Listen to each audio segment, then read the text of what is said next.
दोस्तों आज मशरूम की खेती देखने आया हूँ और आपको भी दिखाना है किस तरह से मशरूम की खेती होती है। और आप हैं मेरे साथ में।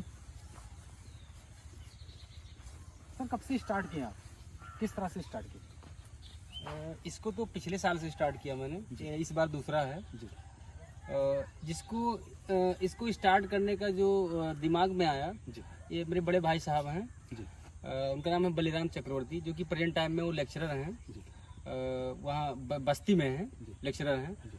तो पूरा डायरेक्शन उन्हीं का था इसमें। अच्छा उत्पादन इसका स्टार्टिंग में जो फ्लैश होता है ये, जी जैसे कि माल निकलना स्टार्ट हुआ फर्स्ट जी स्टार्टिंग में, जी तो वो तगड़े से आएगा। अगर सब कुछ मेंटेन है, कोई दिक्कत नहीं है इसमें, कोई कमी नहीं आई है, ना कंपोस्ट में ना केसिंग में, किसी चीज़ में कमी नहीं है अगर, तो स्टार्टिंग जो पहला फ्लैश है वो तगड़े से आता है। जो ये दिख रहे हैं इसमें, जी ये काफ़ी दूरी पे दिख रहे हैं, वो ऐसा नहीं होता है। वो इस तरीके से होता है, एकदम खूब घना घना आता है, खूब घना घना, जो कि इतने एरिया में जी इतने एरिया में 1.5 कुंटल से 2 कुंटल पर डे का स्टार्टिंग, जो कि एक फ्लैश 7 दिन का होता है। 7 दिन में फर्स्ट दिन 1.5 कुंटल, सेकंड दिन जो है 1.5 कुंटल, और थर्ड दिन 1 कुंटल, जी और चौथे दिन जो है 80 किलो या 70 किलो, और पांचवें दिन जो है 50 किलो, छठे दिन 40 किलो, और सातवें दिन 20 किलो में खत्म हो जाता है। उसके बाद फिर से हमको जो इसके गड्ढे होते हैं, जैसे ऐसे हमने घुमा के तोड़ा इसको, ऐसे घुमा के तोड़ा, तो इसमें जहाँ पे ये लगा था वहाँ गड्ढा बन गया। तो उस गड्ढा को हम 7वें दिन पूरा माल तोड़ के खत्म करके, और यही गोबर की खाद से गड्ढे को ढकवाते हैं इसे। अच्छा, इसके बाद फिर जो है इसमें गड्ढों को ढकवा के और पानी मारते हैं जी। वो पानी मारने का जो है एक शावर है, जो कि इन पाइपों से पानी मारा जाता है जी। और पानी मारने के बाद वो 2 से 3 दिन में वो फिर से स्टार्ट हो जाता है निकलना।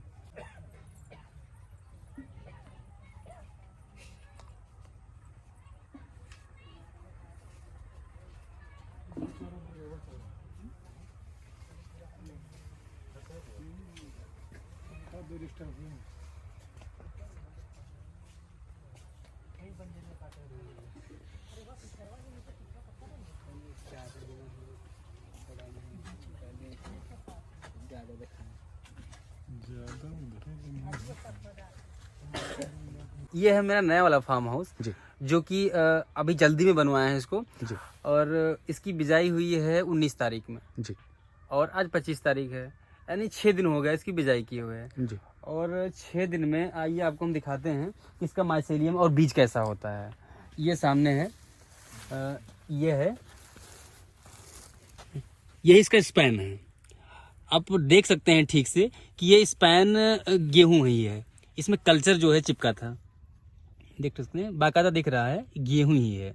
इसमें जो है कल्चर चिपका था, तो वही कल्चर अपना जो है ये जाले के नुमा, जिसको माइसेलियम कहते हैं, ये ऐसे फैलता है और ये धीरे धीरे फैल के पूरे कंपोस्ट में ये माइसेलियम हो जाता है, जो कि 15 दिन के अंदर पूरे माइसेलियम पूरे कंपोस्ट में फैल जाता है। फिर 15 दिन के बाद वही गोबर की सड़ी हुई खाद को जो है बारीक झरने पे झराई करके, जो कि उसके टुकड़े छोटे रहें, ज़्यादा बड़े पार्ट ना रहें, उसके बाद में केसिंग की जाती है और केसिंग के जस्ट 15 दिन बाद माल निकलना स्टार्ट होता है। इसको कह सकते हैं कि बिजाई के 1 महीने बाद माल निकलना स्टार्ट होता है। हाँ सर, मेरा नाम प्रदीप वर्मा है। ये अमोदय चक्रवर्ती के खास दोस्त हैं और पिछली बार जो लास्ट ईयर इन्होंने मशरूम लगाया था, उसमें भी हमने इनको काफ़ी गाइडलाइन किया कि आप उसको आगे बढ़ाइए, और पिछले साल का इनका जो प्रोडक्शन रहा बहुत अच्छा रहा। उस बार इनका प्रोडक्शन पिछली बार जो हुआ था ये नए थे इस मार्केट में, बट ये था कि इन्होंने प्रोडक्शन मान के चलिए कि 50 कुंटल का किया था। इसमें इनका अगर पैसे में जोड़ा जाए तो 6-7 लाख रुपए का करीब माल इनका बिक गया था, जिसमें इनको 2 से 3 लाख रुपए का प्रॉफिट हुआ था। इस बार इन्होंने उसको मशरूम को जल्दी में डाल दिया कि पिछले साल इन्होंने दिसंबर में डाला था और इस बार इन्होंने अक्टूबर से ही अपना काम स्टार्ट कर दिया और नवंबर में इन्होंने अपनी बिजाई कर दिया और दिसंबर से इनका माल निकलना स्टार्ट हो गया। दोस्तों आज हम मशरूम की खेती को लेकर बहुत ही खास बातचीत कर रहे हैं प्रदीप वर्मा जी से, और बहुत से ऐसे फार्मर हैं जो मशरूम की खेती करना चाह रहे हैं, तो इसके बारे में ठीक से जानेंगे किस तरह से जो है स्टार्टिंग कर सकते हैं आप मशरूम की खेती के लिए, किस तरह से आप कंपोस्ट बनाएं और किस तरह से इसकी तैयारी करें, शेड में किस तरह से खर्चा आता है, शेड कैसे बनता है, टोटल जानकारी होगी। और सेट के अंदर जो बेड का साइज होता है वो किस तरह से होता है, किस तरह से आप उसमें कंपोज बिछाते हैं, तो बहुत सारी बातें होंगी। बहुत ही खास वीडियो है नए फार्मर्स के लिए, और किस तरह से वो ट्रेनिंग ले सकते हैं। अगर कोई फार्मर मशरूम की खेती करना चाह रहा है तो वो किस तरह से ट्रेनिंग ले सकता है, इसके बारे में बात करेंगे। सर, मशरूम की खेती के बारे में जानने से पहले मैं आपसे आपका नाम जानना चाहूँगा। सर, मेरा नाम प्रदीप वर्मा है जी। और मेरे गांव का नाम है चिरैया रानीसीर, जिला श्रावस्ती में पड़ता है, ब्लॉक जमनाहा है, थाना मल्लीपुर है। सर, आपने मशरूम की खेती की ट्रेनिंग कहाँ से ली? सर, मशरूम खेती की ट्रेनिंग सर ये मैंने कृषि विभाग से लास्ट ईयर करवाए थे ट्रेनिंग, वहाँ से हमने लिया था। जो भिनगा में ट्रेनिंग आयोजित करवाए थे वहीं पे हम लोग ट्रेनिंग बहुत सारे फार्मर को बुलाए थे और मैं भी वहाँ पे गया था, उसी समय मैंने वहाँ ट्रेनिंग लिया था। अच्छा, जिले पे क्या ऐसी सुविधा होती है सर कि जो है ट्रेनिंग फार्मरों को दिया जाता है?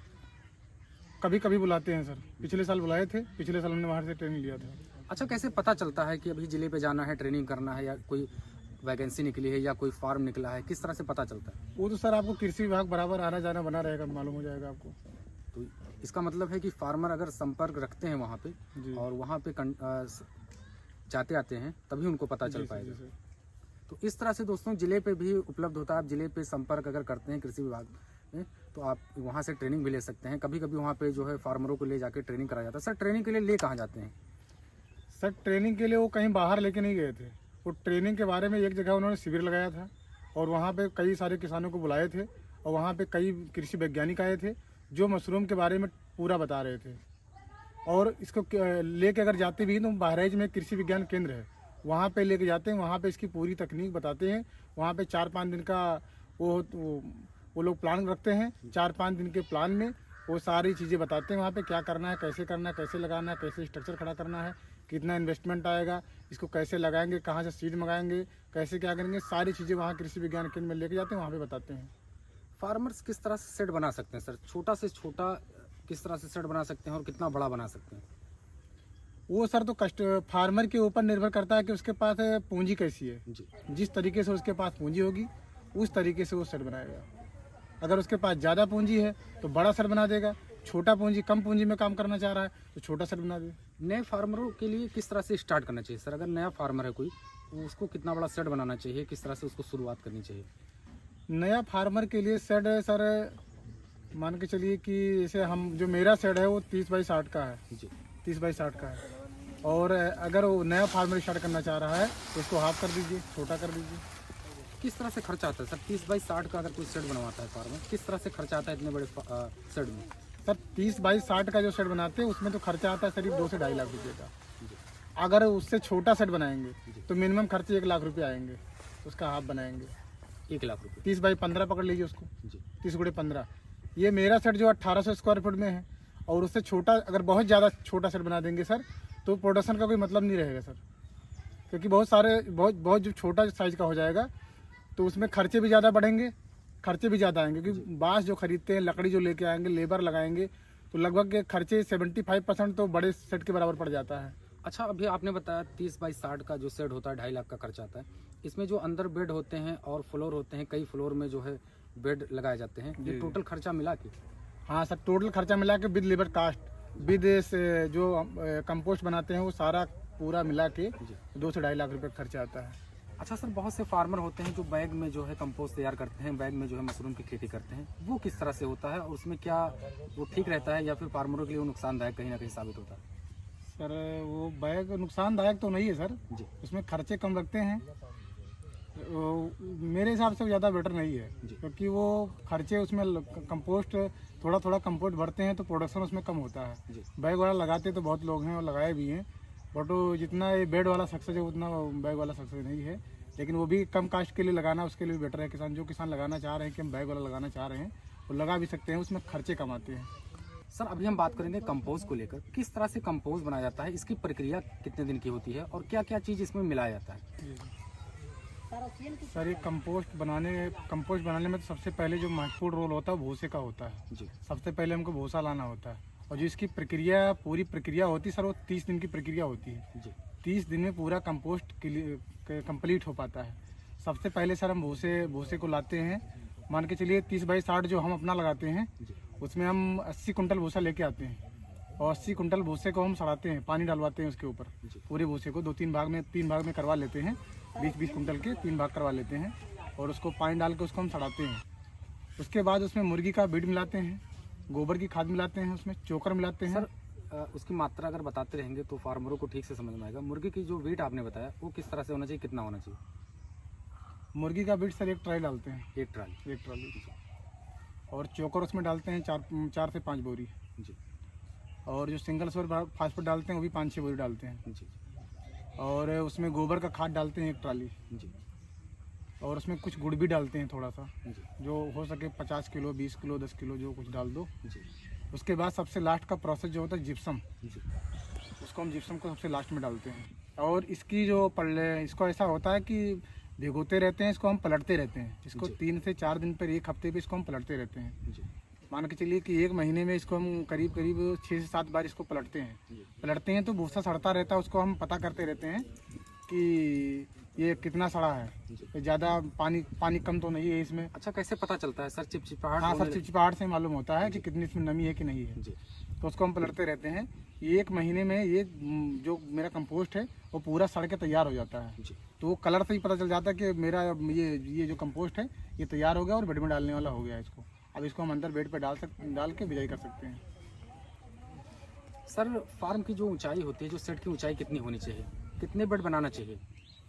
सर 30 बाई 60 में जो फार्म की ऊंचाई है सर ये 15 फीट की है। जी और जो उसकी ढलान, जिधर से हमको ये देखना है कि अगर बारिश हो रही है तो बारिश होने लगेगा, अगर बराबर 15 फीट का कर देंगे तो क्या होगा, पानी बीच में रुक जाएगा। तो उसको ढलान जो रखते हैं वो ढलान होता है हमारा 12 फीट का और बीच का जो होता है 15 फीट होता है और किनारे किनारे का 12 फीट का होता है। 3 फीट ढलान होनी चाहिए। 3 फीट ढलान होनी चाहिए, ताकि अगर बारिश अगर हो, बीच में ठंडी में कभी बारिश भी ज़्यादा हो जाती है, तो बारिश अगर उसको हम बराबर ढलान नहीं रखेंगे तो क्या होगा, बारिश पूरा पानी नीचे चला जाएगा, बेड सारे खराब हो जाएंगे।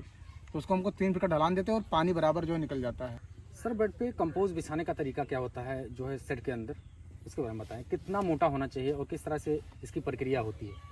प्रक्रिया सर इसकी ये होती है कि इसको तो आप तो पूरा देखे ही अंदर पॉलीथीन पे डालते हैं। जी पॉलीथीन पे उसको बराबर 4 इंच की लेयर, उसकी जो लेयर होती है, जो परत होती है, उसकी मोटाई 4 इंच की होनी चाहिए और 1 इंच इसको हम उसे होना तो चाहिए 5 इंच। लेकिन बाद में इसके ऊपर हम गोबर की खाद जो है छनाई करवा के, उसके बाद जो काफ़ी सड़ी हुई खाद, करीब 2 साल की पुरानी खाद, उसको खूब काफ़ी जो सड़ी हुई होती है, जिसमें प्योरली गोबर होता है, इसमें कोई पुआल वगैरह ना हो, उस गोबर की खाद जो काफ़ी सड़ी हुई खाद को उसको हम लाते हैं और उसके ऊपर 1 इंच 1 लेयर उसके ऊपर केसिंग करवाते हैं, जिसको हम केसिंग बोलते हैं। जी, जिसमें हम ये भट्टे कह रहे हैं सर, ये मिल की जो राख होती है, जी, राख और दोनों को मिला के उसमें हम केसिंग करवाते हैं, तो 5 इंच हो जाता है मोटाई। अच्छा सर, इसमें स्पैन की बुआई कब होती है? स्पैन की बुआई सर कंपोस्ट 1 महीने में पूरा कंप्लीट हो जाता है जी। उसके बाद हमने उसको भराई करवा दिया बेड में जी, अपने बेड में भराई करवा दिया जी। बेड में भराई करवाने के बाद सर जी 24 घंटे के अंदर उसकी बिजाई करवा देते हैं। अभी आप केसिंग बता रहे थे सर, स्पैन की बुआई के बाद कितने दिन बाद केसिंग करते हैं? माइसीलियम के ऊपर डिपेंड करता है, वैसे नॉर्मली सर 10 से 15 दिन के अंदर। 10 से 15 दिन के अंदर हाँ सर, आप केसिंग करते हैं जी सर। कितने दिन बाद इसमें सर जो है मशरूम निकलना स्टार्ट होता है? बुआई से सर 25 से 30 दिन के अंदर। सर, बटन मशरूम काफ़ी पॉपुलर है और अभी आप मार्केट में जाएंगे तो आपको बटन मशरूम बिकते हुए मिल जाएंगे और काफ़ी लोग इसकी सब्ज़ी बहुत ही ज़्यादा पसंद करते हैं पूरे भारत में। और यहाँ पे तो खेती नाम मात्र का है भैया, जैसा कि मैं आपसे मिला हूँ, अभी इस ज़िले में मैं देख रहा हूँ कि आप ही जो है बटन मशरूम की खेती कर रहे हैं। सर, मशरूम के बारे में बताइए, कौन सा मशरूम सबसे फ़ायदेमंद होता है, किसानों को कौन सा मशरूम सबसे ज़्यादा प्रॉफिट देता है? सर, सबसे ज़्यादा प्रॉफिट देने वाला मशरूम सर बटन मशरूम है। बटन मशरूम जो ठंडियों में लगाया जाता है जी। तो सर ये जो ऑयस्टर वगैरह जो होता है वो गर्मियों में लगाते हैं जी। लेकिन सर उसमें ज़्यादा प्रोडक्शन भी कम है सर जी। और वो बिकता भी सस्ता है, इसलिए हम लोग जो लगाते हैं, जो मेरे दिमाग में विचार आया, वो हम बटन की खेती करते हैं। बटन में सबसे ज़्यादा किसानों को प्रॉफिट है और सबसे ज़्यादा इसका प्रोडक्शन भी होता है। सर, आप बात करते हैं सबसे इम्पॉर्टेंट टॉपिक का, क्योंकि फार्मरों के दिमाग में होता है सर इसमें प्रॉफिट किस तरह से होता है, किस तरह से इसकी पैदावार होती है। अगर 30 बाई 60 की बात करें तो इसमें किस तरह से मशरूम निकलता है, किस तरह से बिकता है और किस तरह से इसमें प्रॉफिट होता है, इसके बारे में आप ठीक से बताएं। प्रॉफिट सर इसका इसमें ऐसा होता है सर कि फ्लैश होता है जी। ये पूरा मशरूम में सर जो हम बिजाई करते हैं और लास्ट तक इसमें सर 9 फ्लैश आते हैं जी। पर फ्लैश कभी कभी ऐसा होता है किसी फ्लैश में 50,000 का माल बिक गया, किसी फ्लैश में 1 लाख का माल बिक गया, किसी में सर 70,000 का माल बिक गया, किसी में 80,000 का माल बिक गया। तो सर ऐसा होता है कि 9 फ्लैश में टोटली कम से कम सर इसका अगर होगा न्यूनतम सर अगर होगा तो 70 से 80 कुंटल जी न्यूनतम टोटल फ्लैश जो 9 फ्लैश आएंगे जी 70 से 80 कुंटल जाएगा। जी 70 से 80 कुंटल का जो सर अगर पैसे में इसको कन्वर्ट किया जाए जी। तो ये हो जाएगा 8 से 9 लाख रुपये, 8 से 9 लाख का। और इसमें जो लागत लगती है वो 2 से 2.5 लाख रुपए का खर्चा होता है। हाँ सर, 2 से 2.5 लाख का खर्चा होता है सर। और 1 लाख रुपया आप मान के चलिए टोटली जो हम लेबर रखे हैं, लेबर चार्ज भी तो खर्चा होगा। तो मान के चलिए कि 3-3.5 लाख रुपये का खर्चा हो जाएगा। और जो मेरा माल बिकेगा वो टोटली माल 9 फ्लैश में बिक जाएगा करीब 8 से 9 लाख रुपये का। तो हमें जो अगर लेबर कास्ट निकाल दिया जाए तो 4 से 5 लाख रुपये का प्रॉफिट हो जाता है। कितने दिन का ये होता है सर, किस महीने में किया जाता है और शुरुआत किस महीने में होती है और कब तक ये चलता है? ये सर शुरुआत तो हम इसको 15 अक्टूबर से किए हैं जी 15 अक्टूबर से किए हैं सर। और ये जाएगा मेरा 15 मार्च तक। 15 मार्च के बाद फरवरी होली जो होती है सर, जी होली तक जो है टेम्परेचर बढ़ जाता है तो ये मशरूम निकलना कम हो जाता है, फ्लैश भी लगभग डाउन हो जाता है। 15 मई तक चलेगा सर ये। अच्छा, इसमें सर नुकसान कब होता है? मशरूम की खेती में नुकसान कब होता है? मशरूम की खेती में नुकसान सर जब कभी ये जो अपने बेड होते हैं सर, जी तो बेड में सर जैसे कभी इन्फेक्शन लग जाए जी। तो तभी नुकसान होता है, वरना कोई नुकसान नहीं है सर। यानी कुल मिला के अगर उनका मशरूम की खेती अगर कोई फार्मर कर रहा है, ठीक से केयर कर रहा है, जी सर। तो इसमें प्रॉफिट, अच्छा खासा प्रॉफिट वो कमा सकता है जी सर। 3-4 महीने में, जी सर। जैसे कि आप बता रहे हैं। दोस्तों, ये था मशरूम की खेती को लेकर बहुत ही खास बातचीत और बहुत ही अच्छा लगा आपसे मिलके और आपसे बातें करके मुझे बहुत ही अच्छा लगा। और ये जानकारी आपको कैसे लगी आप हमें कमेंट करके ज़रूर बताइएगा। आपके कमेंट जो होते हैं उसको मैं पढ़ता हूँ और कमेंट के अनुसार जवाब देने की कोशिश करता हूँ। अगर उसका जवाब वीडियो में नहीं है तो उस कमेंट का जवाब देने की कोशिश करता हूँ। मैं ऐसा करता हूँ ये वीडियो आपको पसंद आया होगा। वीडियो देखने के लिए आपको बहुत बहुत बहुत धन्यवाद। नमस्कार।